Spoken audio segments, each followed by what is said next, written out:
One strategy that I would like to highlight that is a benefit for our English language learners, but also for all of our students, is that of personal dictionaries.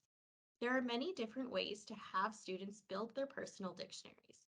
This can be done using printed pages, using a digital template, or can even be a collection of vocabulary activities completed by students, such as a collection of prayer models, for example.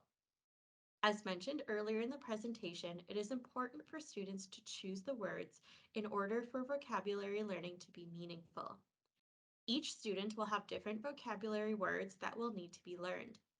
Also, ensuring that students have time and opportunity to practice learned vocabulary words through things like putting these words in a sentence so that we as teachers can check for understanding.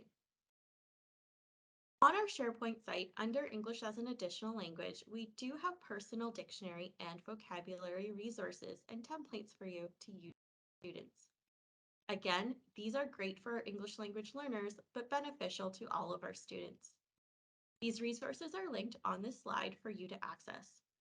This first one is an example of a digital dictionary that students can use. The student can show a visual of the word, use the word in a sentence, insert an animation, find out more info about a word using the Explore tool, and so on. All of these ideas of what students may want to include can be found on the last page of this specific resource. We also have this vocabulary book that you can access for your students. It allows students to describe what the word reminds them of and then illustrate what the word means, give a definition, which will be more meaningful if the student writes it in their own words, use the word in a sentence, and what the word is. For our English language learners, you might consider replacing one of these activities with a first language translation instead.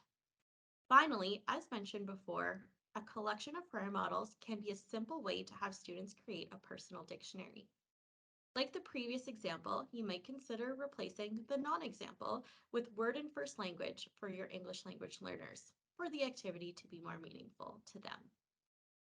As with any of these examples, it is important to model for your students what your expectations are for their personal dictionaries and having opportunities to check in with them from time to time to check for accuracy.